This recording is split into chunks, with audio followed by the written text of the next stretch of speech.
Ah, hello everybody. How we doing?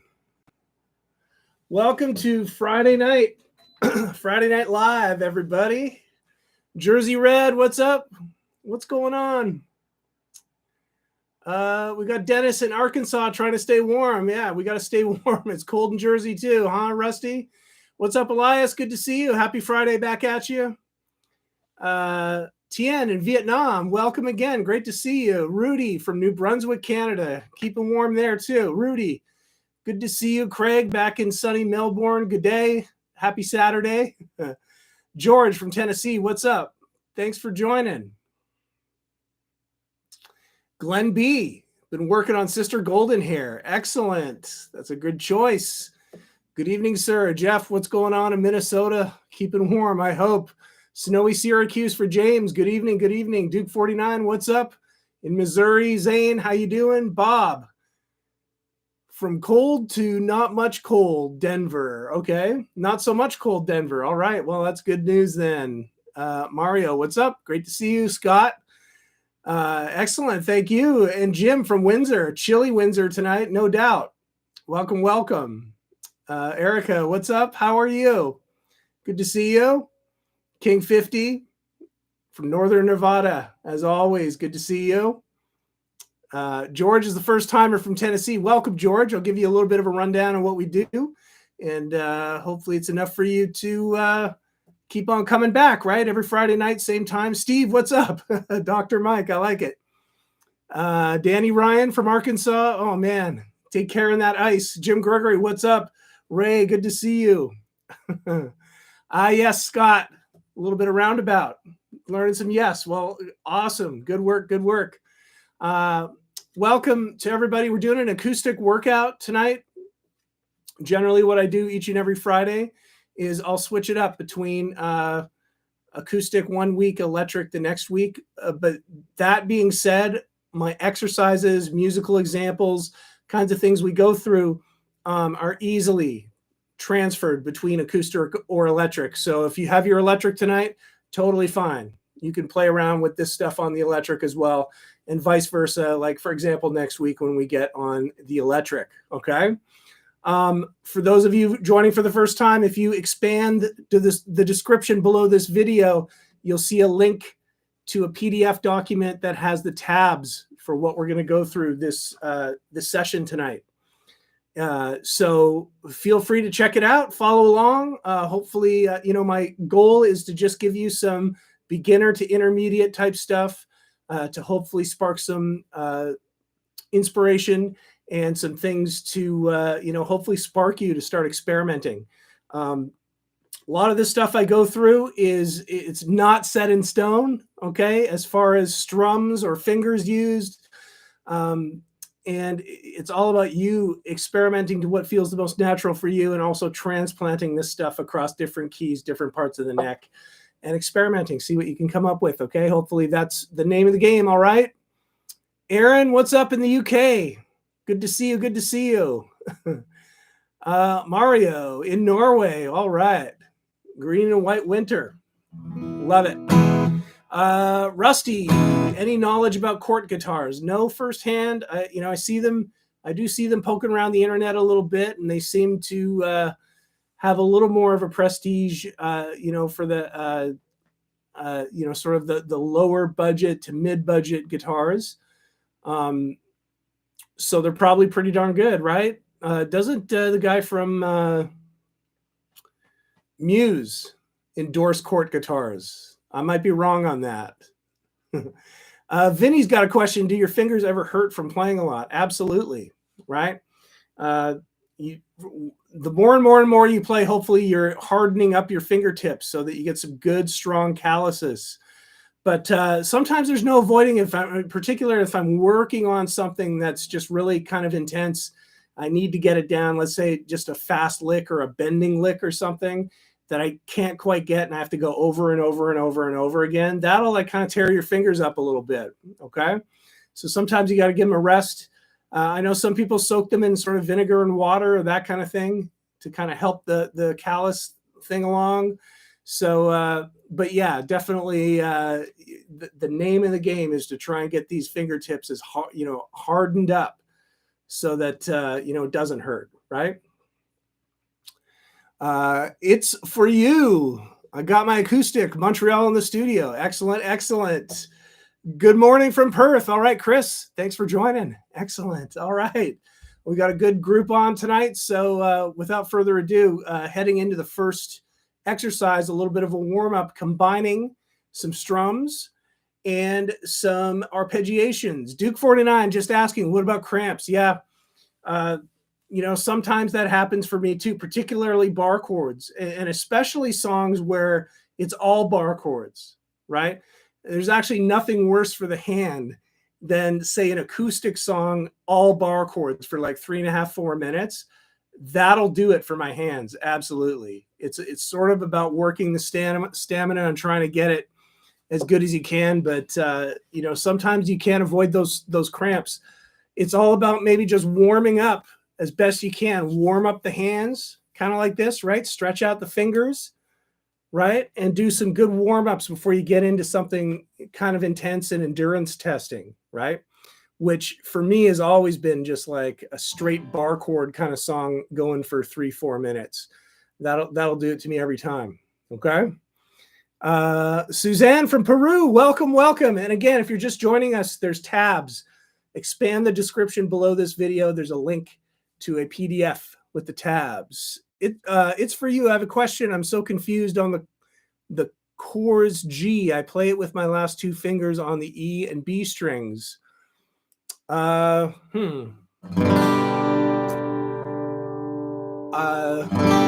Excellent, Jim. Yeah, no problem. Are you talking about like when you've got an open G and then you add the B string 3rd fret? And so you've got your pinky and your...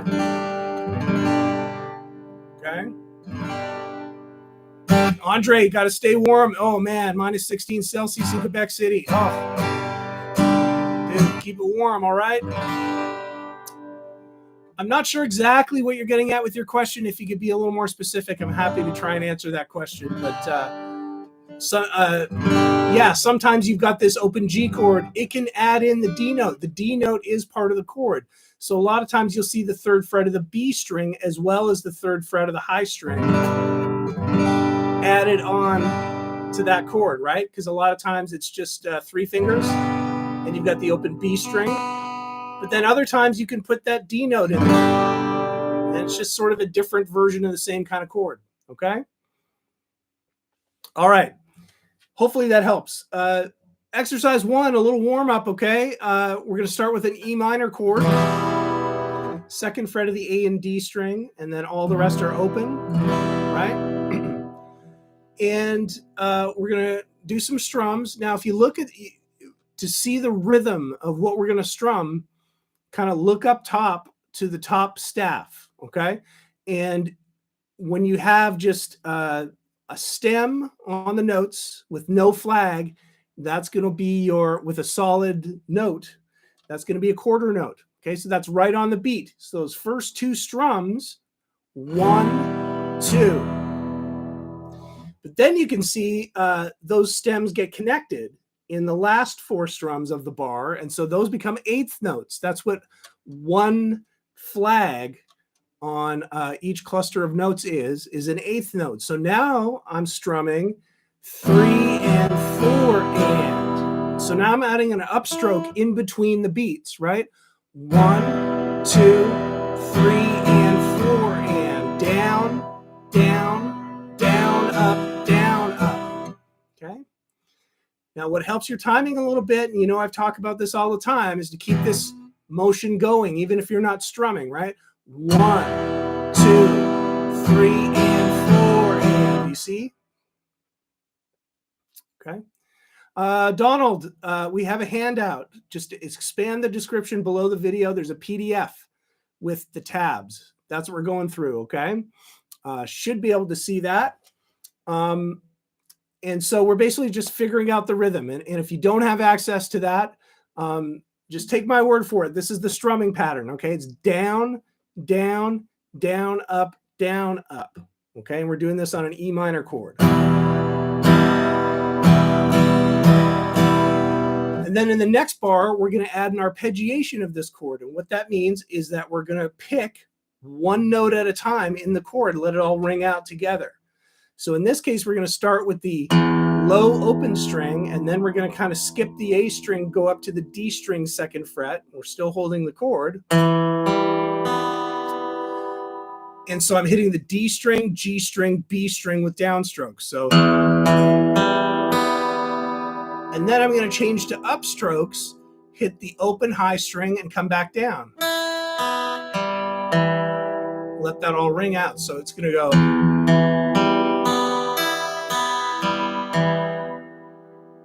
Okay, so when I put those two things together, all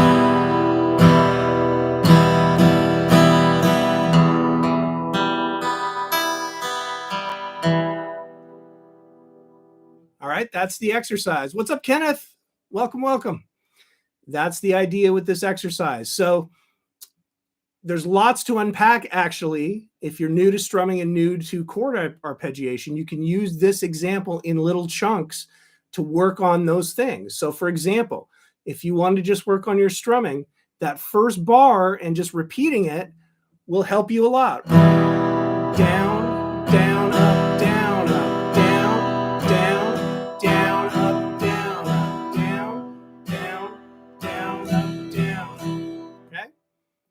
If you're new to arpeggiation, then loop the arpeggiation bar.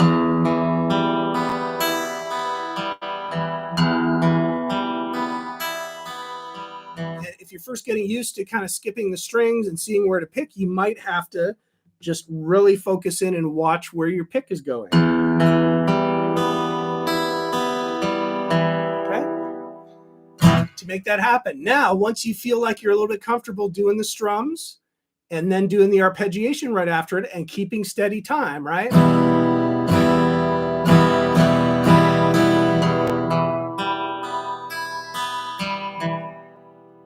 Then let's look at the rest of the exercise. So we have that same shape, but now we're going to change chords. So in the 3rd bar, I'm going to switch to an open A7. So I've got the open A string, 2nd fret of the D, open G string, 2nd fret of the B string, open high E. Now same strums on this, right? Down, down, down, up, and then the arpeggiation. Now check it out. The strings of the arpeggiation have changed slightly because now I don't have any part of the chord on the low string. So it works out really nicely that I can start on the A string and just go A string, D string, G string, B string, and then switch to upstrokes coming back down from the high string. Okay.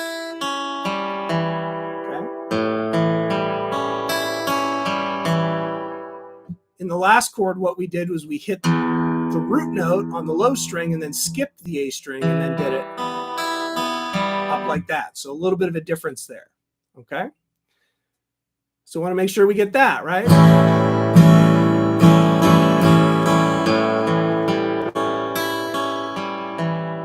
Okay. Next is a D chord. So now I've got the open D string, 2nd fret of the G, 3rd fret of the B, and 2nd fret of the high string. Okay, and it's actually okay when you're strumming, you can include the open A string a lot of times. The A note is in the chord, and it's sort of in a register where it doesn't get super muddy, so it actually kind of thickens it up a little bit. So that's totally okay. What we're going to do with this exercise is just try to target just strumming those top 4 strings.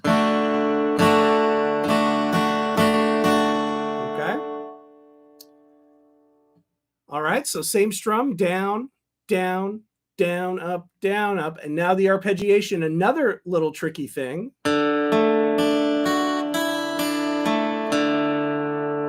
I'm changing direction on the high string and actually picking that high string twice because now we're on 4 strings.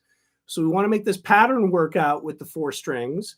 So I've actually, starting on the open D string, G string, open D string.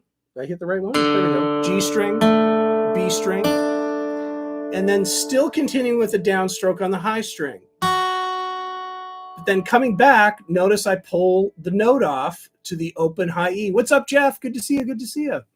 Okay.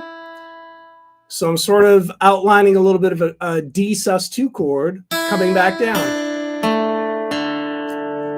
And again, hitting those strings. So I'm going to hit a downstroke on the high string and then change direction and hit the high string again with an upstroke as I come back down the strings. So that's going to go like this. Whoa.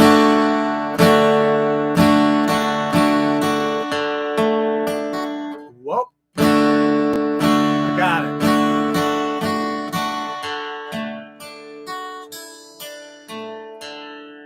Okay. So each time you can see on that arpeggiation, there's just a little bit of a different thing going on. And then the final one, I chose a C major 7, which some of you may not know this chord. It's basically a C, open C chord, but without the high C note there. It's just the open B string. So you're taking a C major chord and you're adding a B note to it, which is the major 7th note, and it gives it this floaty kind of jazzy quality. Really nice sound, okay? Same strums, right?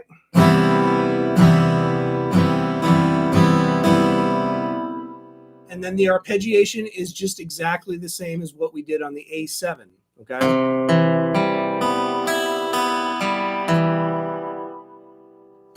All right, so this is kind of our warm-up, but there's a lot to it, right? James has got a great question. How does one determine what arpeggiation pattern is to be played? This is just a suggestion based on the kind of things that I do when I encounter wanting to arpeggiate chords on which are different number of strings sometimes, right? 3 of these chords arpeggiate on 5 strings, and 1 of them arpeggiates on 4 strings. It makes a lot of sense to me to sort of change direction of the picking to go in the direction that you're going to go of the strings. So for example, if I'm going to go up the strings, I'll just sort of do downstrokes going there. But then I'll change if we're about to switch directions and go the other way. So if we're coming down the strings, okay, I'll pick with upstrokes. But there's no solid rule for this. Okay, this is basically open to interpretation, and however you sort of figure out what works best for you and feels the most natural for you is what you should go with. Okay, this is just sort of a suggested picking pattern, but it's not the only way to do it. Okay, for example, if you wanted to work on your alternate picking, you could do that arpeggiating chords, and it's actually kind of tough. I could go down, up, down, up, down, up, down, up, because you're changing directions depending on where you're going with the strings. But a lot of people do that. They'll practice their alternate picking with chord arpeggiations, and you can do that. Okay, a lot of times, a lot of people will go in one direction and then sort of adjust and go the other direction. I like to kind of anticipate where that pivot's going to happen, where we change directions. Okay, so I'll sort of get out in front of it on the note and start it on the first note of going backwards, for example, if that makes any sense. So there you go. It's kind of wide open, right? Without a pick, is it thumb, and other fingers? Yeah. So you can be sort of like a classical finger picker and assign the thumb to the bottom 2 strings and then assign a finger to the top 4 strings and kind of be rigid that way. I like to kind of use maybe these 2 fingers and the thumb a lot. I'll, kind of move the thumb down and then kind of use these 2, maybe get the ring involved. But again, it's just experiment and finding what works best for you and what feels the most natural for you. Okay. Duke 49, can I add the C note on the B string for C7? If you add the C note on the B string, which is the 1st fret, you just get a C major. Okay.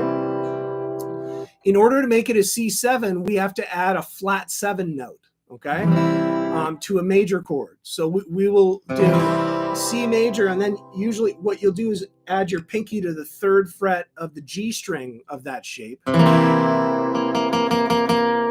that's a B flat note, which is the flat 7 or minor 7th out of the C major scale, or out of the C, I guess it's not in C major, it's from the C minor scale.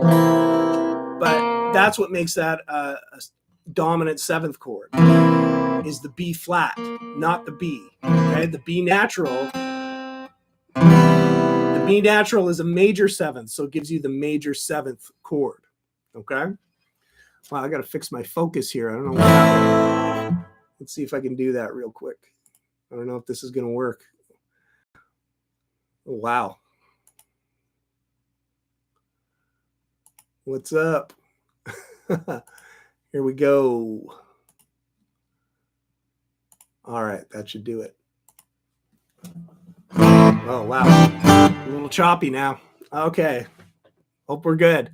Good evening from Canada. What's up, Mac Mike? Excellent. And Theodore, what's going on? And Jody One from NorCal. All right, good to see you. All right, so I'm going to play through. I know I've spent a lot of time on the first one. I've got a lot to get through, but you know, there's a lot of stuff in this one, right? Especially if you're just coming to some acoustic techniques. So I'm going to try and play through the whole thing and give you an example of what this whole exercise, if you kind of, you know, if you're able to practice all the little individual things, what it'll end up being. Sound like this.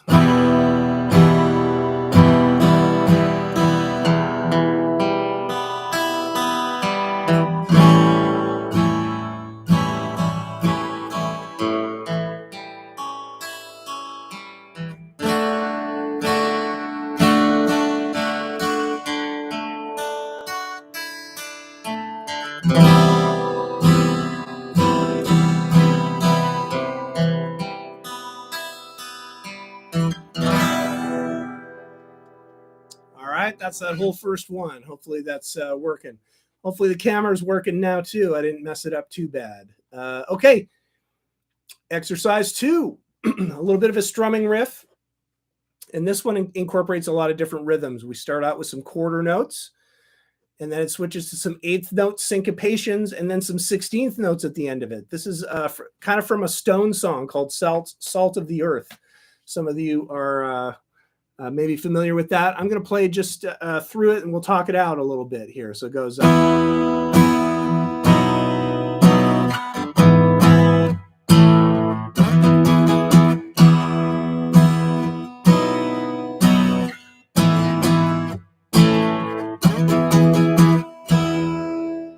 What's up, Jabez? What's going on? Welcome, welcome. So that's what we're going for in this one. And let's check a look at the chords, because we've got some cool voicings that you may not have seen before. Basically an E power chord, 7th fret of the A, 9th fret of the D and G, and using the low string open as well as the top 2 strings open. Sounds really nice and floaty, but all that's in that chord, it's basically a power chord. It's just roots and fifths in different octaves. So we have no major or minor sound to it. It's just those straight roots and fifths, and it's just a really nice cuts through kind of sound, right? We'll play that with 2 downstrokes on the quarter notes, 1, 2. And then on the 3 and 4, we're going to stay in that position, but now grab the lower part of a B major bar chord, but we're still going to leave the open B and open high E string open. So I've got the 7th fret of the low string, 9th fret of the A and D, and the 8th fret of the G string.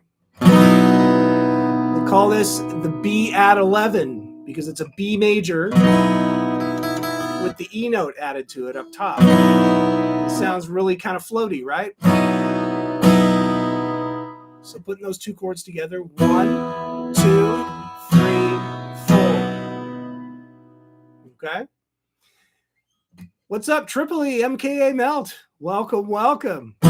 Thanks for making it out tonight. All right, the next chord, we're going to move the location of the E power chord to the 2nd fret of the D, 4th fret of the G. Okay. We're also going to curl our fingers around so that we still have the open top 2 strings there.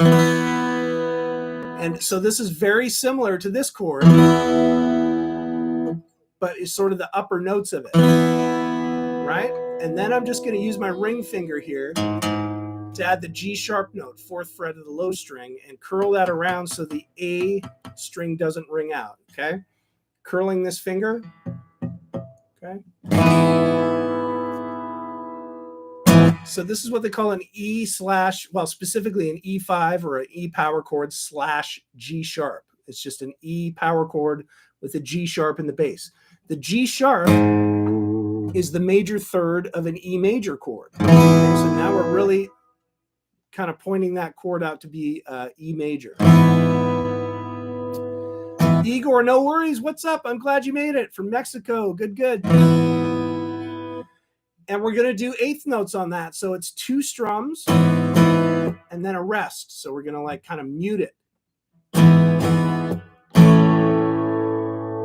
And then I'm going to grab the open A chord and I'm going to do it with 1 finger. You don't have to do that. You can use your 3 fingers. Okay.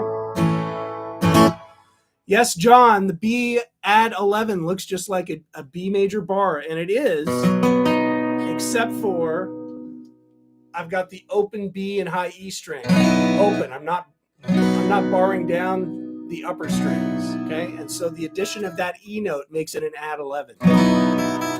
Okay? But yeah, it's other than that, it's exactly a B major bar chord. You're just not fretting these notes up here. You've got the open strings. Okay? All right, and so we've got this E chord, rest, A chord. Okay? So what's cool about that is that you've got this bass motion. Right, so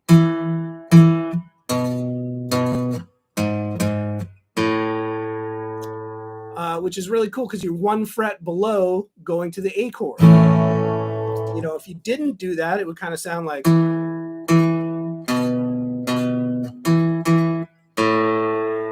Okay, and you want to kind of feel that pull to the A chord. So you go 1 fret below it, and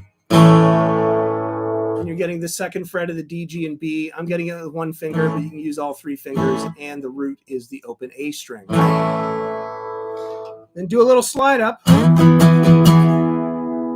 Just of the E major bar chord, 7th fret of the A string, 9th fret of the D, G, and B. So now I'm definitely fretting a major. And, oh yeah, also including the low E string. Okay, so now we get into 16th notes. So it's like that. So you got to use some down ups there.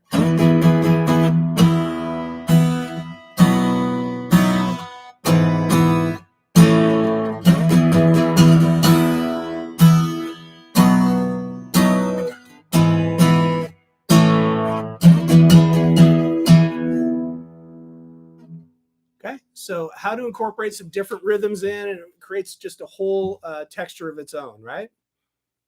Cool stuff? Hopefully.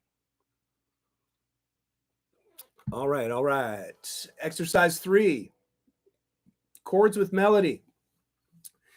A little bit of a riff to a chord progression going on here. Let's just move this up a little bit. Cool, Jim, glad you dig it. All right, so we're starting off on an F chord, and I'm just fretting the top 4 strings of the F chord. Okay, so not the full bar chord. I'm using 3 fingers to do this because I want to get my pinky doing a melody on the G string. So I've got 3rd fret of the D, 2nd fret of the G, and then barring down just on the top 2 strings, 1st fret. Now let's look at the rhythm here is right on the beat again, quarter notes, 1, 2, and then it's going to go 3 and 4 and, okay? But what we're doing is changing notes on the G string. So,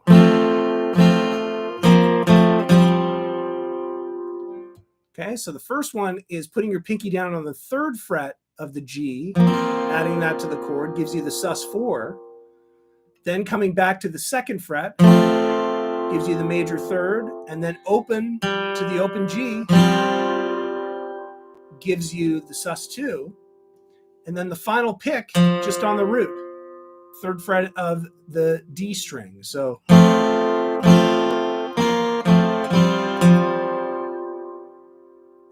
I'm going to go right to a C chord. I'm going to play pretty much the same thing, but playing off this open C shape now, 3rd fret of the A, 2nd fret of the D, open G, and the 1st fret of the B. this time I'm adding the pinky on the D string, 3rd fret, going back to the 2nd fret of the D string, and then the open D string. Still holding the outside of that chord. What's up, John? Good to see you. Good to see you.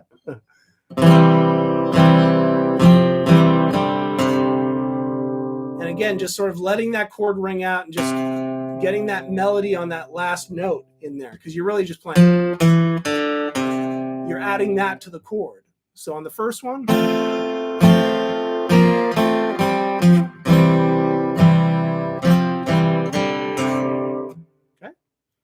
makes sense? Now here's where it all changes. I'm going to go to the open G. Okay, and probably pays to put the pinky down on the 3rd fret of the high string, even though you're not going to strum it necessarily. But in case you got a little overzealous with your strum, at least that would sound correct. Because if you just leave that open E string open, it changes the sound of the chord. We don't necessarily want that, right? So we got a little bit of a different riff here. We're going to use some hammer-ons. Okay, so I'm going to get that low G, the low notes on that open G, 1, 2. Okay, and then on the A string, I'm going to go open A string, hammering onto the 2nd fret. And then arpeggiate the open D and open G after that. And repeat it. Okay, so that bar is...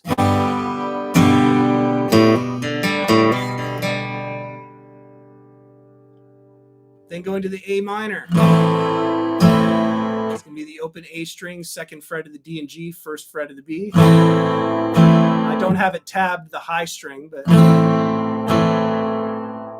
so you can kind of mute that, or you can put it in there if you want. But really, the melody now is going to be on that B string.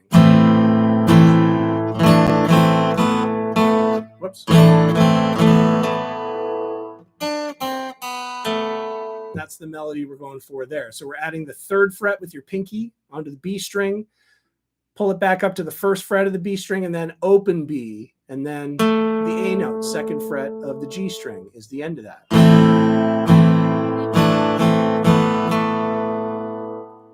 So put it together, the whole thing sounds like this.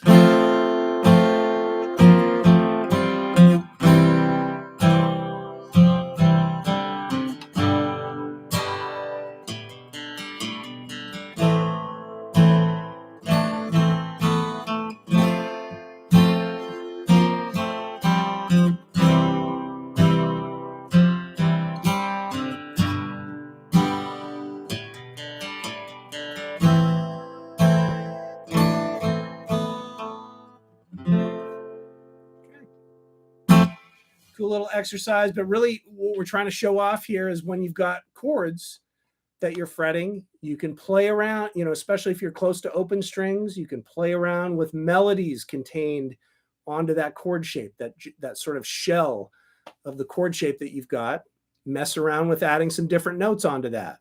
Okay. Yeah, it does sound like tangent. It's funny. I kind of started with that one, John, and I ended up kind of making a different thing out of it. But yeah, it's like,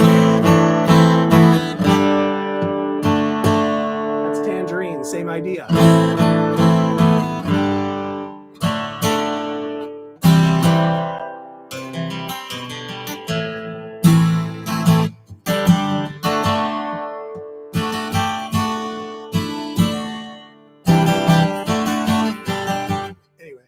A little bit of Led Zeppelin there for you. That was a little bit of the inspiration on that A minor chord.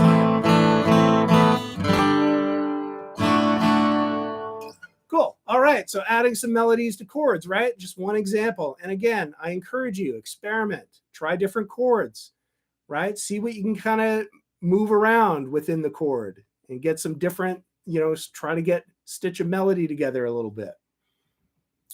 All right. How we doing? All right. Exercise 4, strum and arpeggiation again. A little more of a simple idea here, but what we're doing is the main thing that I want you to see for this chord progression is playing some chords where the upper notes or the upper things that you're fretting are staying constant throughout a chord change. So for example,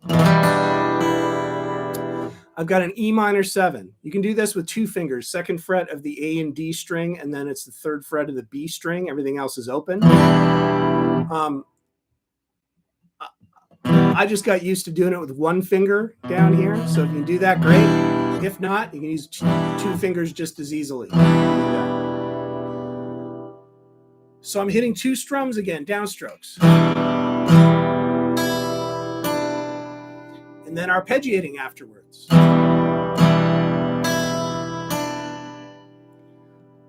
Hitting an up arpeggio. Actually, I think I made a mistake here. It wouldn't be a PDF handout from Mike if there wasn't a mistake in there. So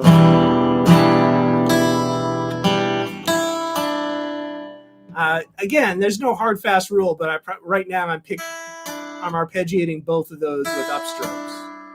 Okay, but you could do.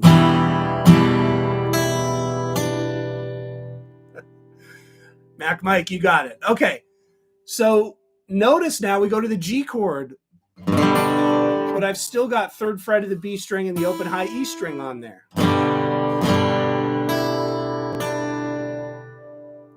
Okay, you go to the D chord, and I'm only going to strum to the B string, but I've still got the 3rd fret of the B string and the open high E string. So, and now an A7 sus4, which is an A7, open A7 chord, but with a D, 3rd fret of the B string. So that's staying the same, right? And then arpeggiating the same thing up top. You put it together, and you've got.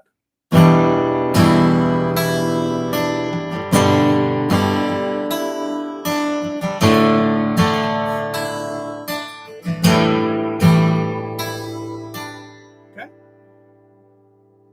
Now that's nice and slow. You could speed this up quite a bit.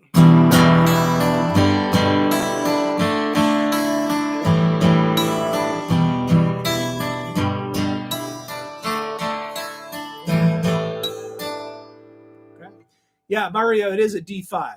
I put D major in there. It's kind of implied, but technically speaking, yeah, we're just roots and fifths on that. It's really just sort of more of a sus2. I probably should have put D sus2 on there.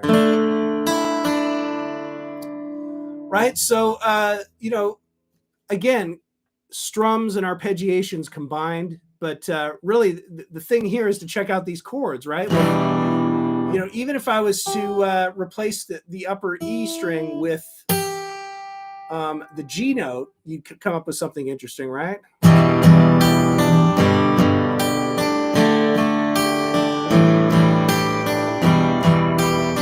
That one works. Or what you could do is change to the D major for Mario there. You could change to D major on the D chord and come down from the 3rd fret of the high string down to the 2nd fret. So that would sound... whoops.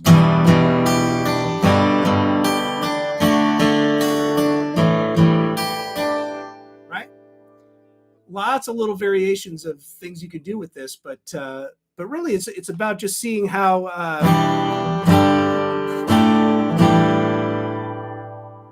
you take those open chords, but like keep some notes constant up top, and it works really well to sort of tie the chord progression together, right?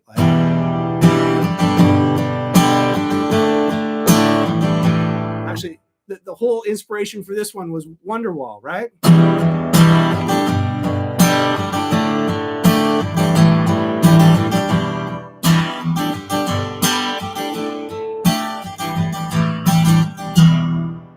You got that constant sort of sound up top a little bit. So experiment with that a little bit. It's really fun to kind of see what open chords, in a certain key, you can add that sound to. And it's a sort of a very modern approach that you hear in a lot of pop and rock and all that kind of stuff. Cheers, everybody. Friday night, right? Okay. Exercise 5.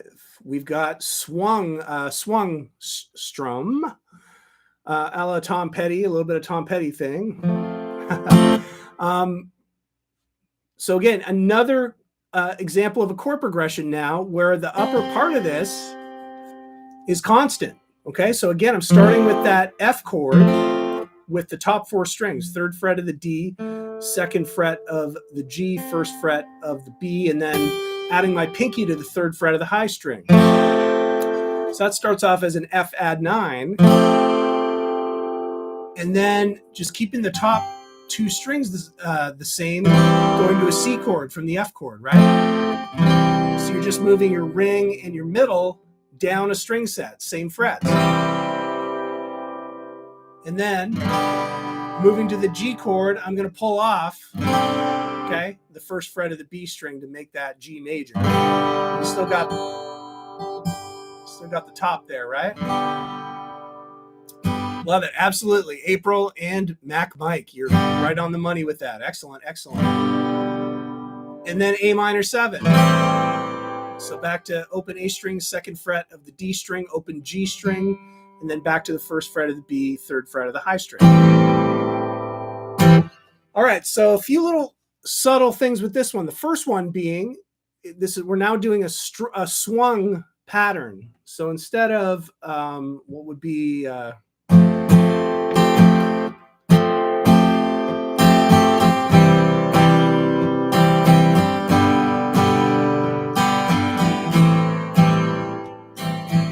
that's straight time. Look at this. I'm pumping this exactly like evenly, right?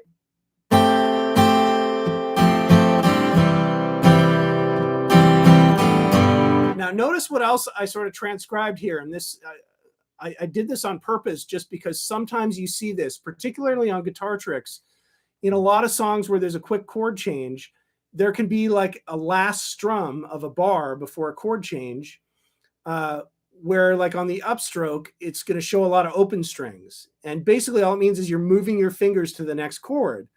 And maybe you're going pretty fast, so you kind of have to do it on that last strum in order to get to the next chord in time for the next downstroke. And a lot of times that's tabbed in the notation for the song. And it can be confusing if you don't kind of realize that all it means is you're just moving your fingers to the next chord. So I've kind of did it here. You can see that I'm keeping my 3rd fret planted on the top string, but I'm moving my fingers, right?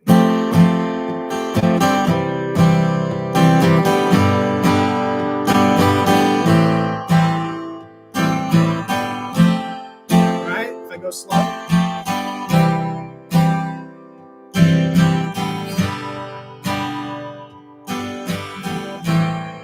Now, if you're going to practice it that slow, it's a lot easier to be able to cleanly change the chords like without having to do that. But when you get up faster, right? Like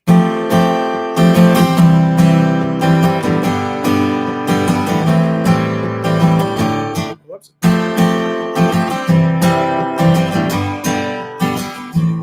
Right?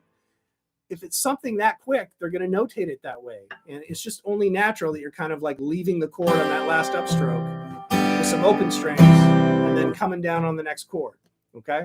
So that's what's happening here. That's why I kind of did that last strum of each bar as showing you the open strings.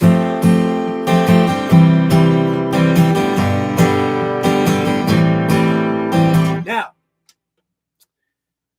got the chord progression down. We got the strums that we want to do, right? Like we're down, down, up, right? Down, down, down, up, down, up, down, down, up, down, up. But we want to swing this, okay? Which means that instead of this, it's going to be do, do, do, do, do, right? Now we put a bounce into it, a swing, right? So it's going to sound more like this.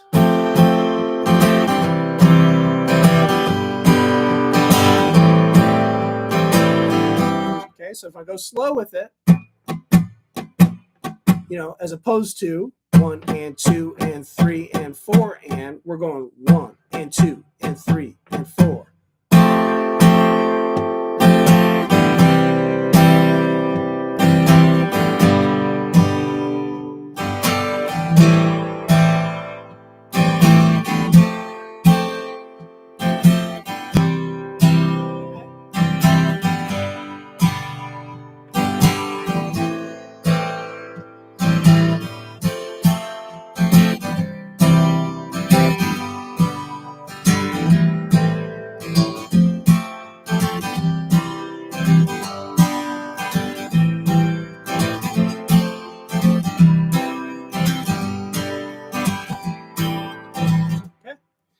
That's what we're going for. Rusty, we're on number 5.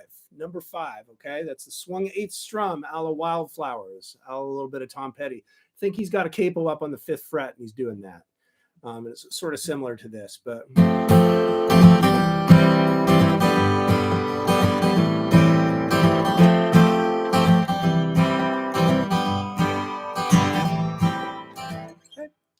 So the key to all of this, if you haven't picked it up yet, is that you got to go slow at first and really make sure that you're kind of playing all those little details, right, correctly before you can start to speed it up, right? Because if you just kind of work at it really fast and play it wrong, it's not going to give you the end result you want, right? Okay, so we got to go that slow if you got to.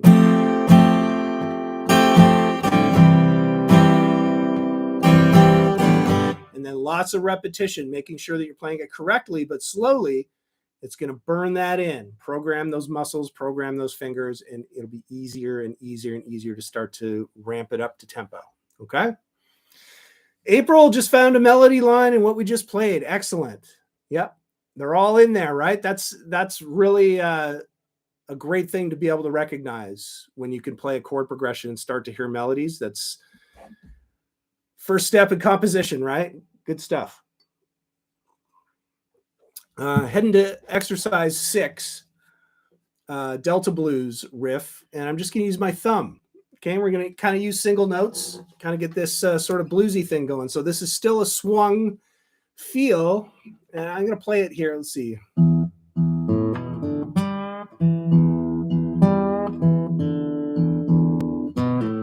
I missed a note here. Hold on.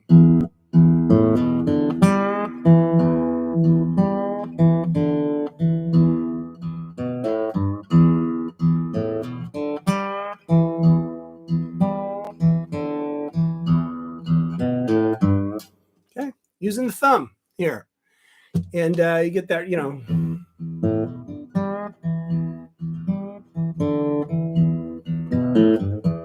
It's kind of what we're going for a little bit.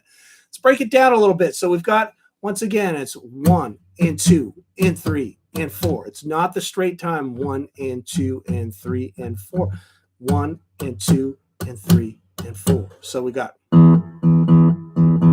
that kind of thing. But off the top of this, it's just 2 eighth note little thumb picks, right? Look at the next cluster. If you look up to staff for this, you've got a hammer-on from the open string to the 2nd fret of the A, and then the open D string, and they're all sort of connected together with the 8th note flag on the notes, and then there's a 3 above it. So that means it's a triplet. You're playing an 8th note triplet. You're playing 3 notes in the span of that beat. Okay, so 1 and triplet. That's kind of how you think of it. What's up, Pat? Good to see you. 1 and triplet, 3 and 4 and. Okay, so throws a little monkey wrench into it. You've got that pulse, but on that second beat, it's a triplet. And then it's back to that pulse. Okay, so that's that first bar.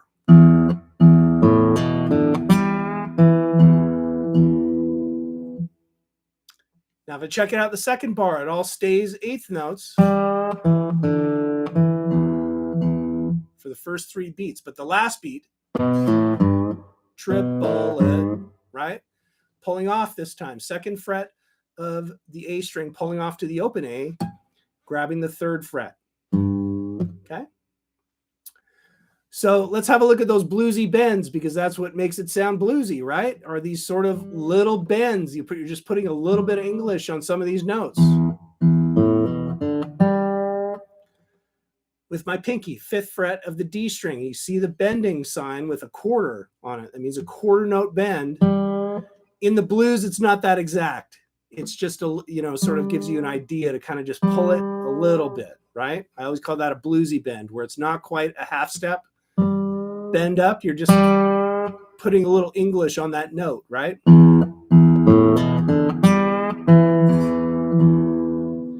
there's another bend on the 5th fret of the D string at the top of the next bar.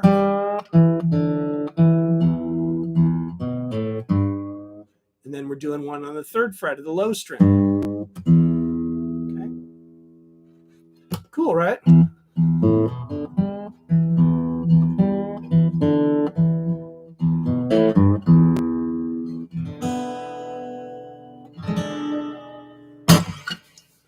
Cool stuff, right?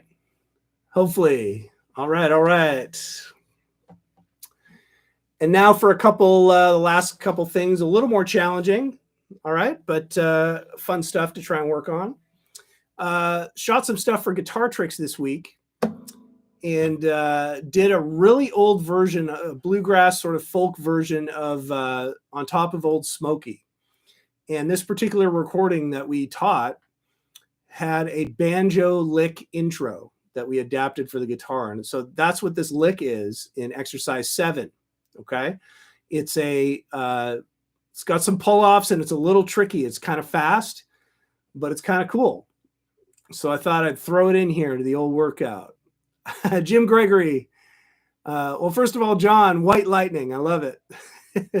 Jim Gregory, need to sit on a porch and play that all day. There you go. Absolutely. Steve Langford, getting all my picking fingers independent is a goal of mine. Absolutely. So again, training that kind of thing. It can be overwhelming if you're trying to do it too fast. Try to slow it down as much as you can and work on it slowly. You'll find you get it a lot quicker. It's a lot more of an efficient way to learn that and program it in. Okay. Excellent. Like button. Smash that like button, right, Rusty? Thank you. Thank you. Steve Langford, particularly for Delta blues or any blues. Yeah, because a lot of times you got that thumb keeping the pulse, right? And you want to do some stuff up top, but keep the pulse down here. Very difficult to do, okay? I didn't do a very good job of it just now, so there you go. Okay, but you know who's great at that? Anders. Check out the blues course on Guitar Tricks. There's a bunch of Delta blues, kind of finger picking blues stuff like that. And he's great at it. Exercise 7. I'm just going to play it. Meant to be kind of an intro. So if you kind of think of On Top of Old Smoky.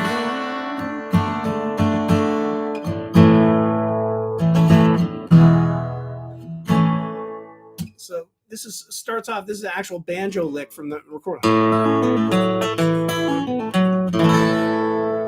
So I'm using hybrid picking. I've got my pick in my hand. I'm just grabbing sort of the lower notes here on the A string and D string. Everything else I'm just kind of plucking.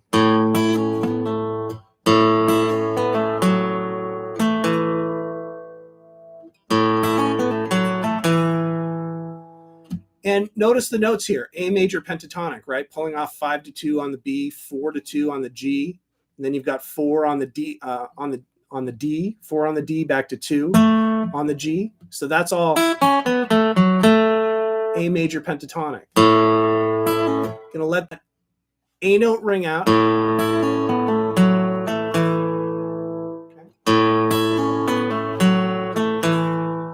A little bit of tricky timing there where you kind of hold up on that F sharp note for a bit before you get that A note up. And then when you get to the next bar, you're going to pick the E note, 2nd fret of the D string. And then right after that again.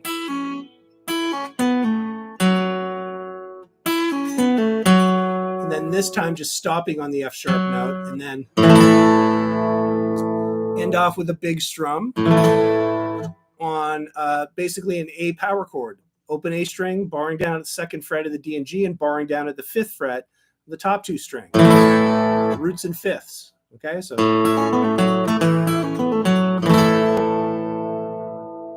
Also, I should mention that this one is in 3/4 time as well. So if you're into parsing, you can kind of see the clusters of 3 beats. 1, 2, 3, 1, 2, 3.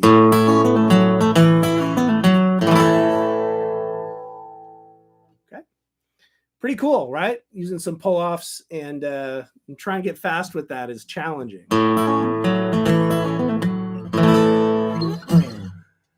Excellent, excellent. All right. Thanks, Daryl, for the kind words. Appreciate that. Last thing, tap harmonics. Last acoustic workout, we talked about natural harmonics, kind of naturally occurring harmonics, where you lightly go to areas of the strings in the fretboard where those sort of pingy notes come out, where you're just touching the string as you pluck it and it rings out. Well, you can kind of do that fretting chords and notes, okay? And they call this tap harmonics. So, for example, I'm showing you an A minor chord in that first bar. You come up with your index finger and you just tap the fret wire an octave higher than what you're fretting. So in this case, I've got the open A string. So an octave higher than that A is the A at the 12th fret. Okay? It was indeed, Steve. Okay?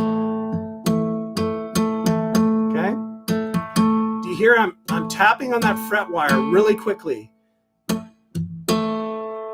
And you hear that it does. That tone is sort of pingy, right? Like an octave higher. Now you can do that if you're fretting, right? So now I'm fretting on the second fret of the D and G string. You can go up 12 frets above that, which is 2 plus 12, 14, on the D and G string up here.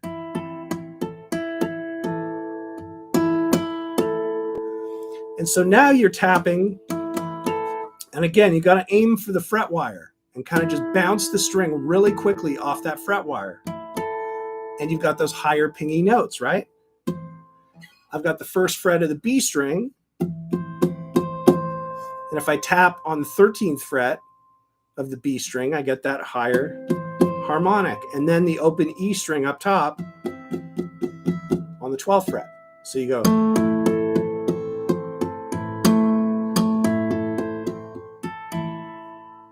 Okay, pretty cool, right? And so this works for kind of anything. So I go to a C chord here. And you kind of have to change where you're pinging, where you're tapping. So you got to go 15th fret of the A, right? 14 on the D, and then 12 on the open G, 13 on the B, 12 on the high. Okay, cool stuff. One little bonus thing. I know this harmonic stuff is in the acoustic course on Guitar Tricks, and Anders is really good at this. And there's also a different technique to be able to do this, where you sort of pluck it and use a finger over top the fret. So instead of tapping it with the index finger, you're just placing the index finger on top of that fret wire, just lightly touching the string, and then use your thumb to pluck the string.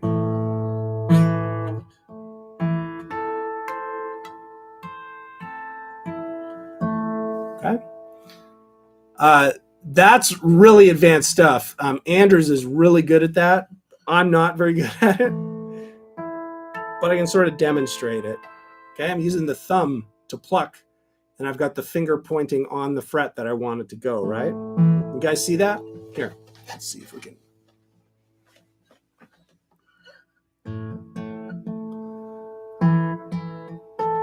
Using that thumb, right?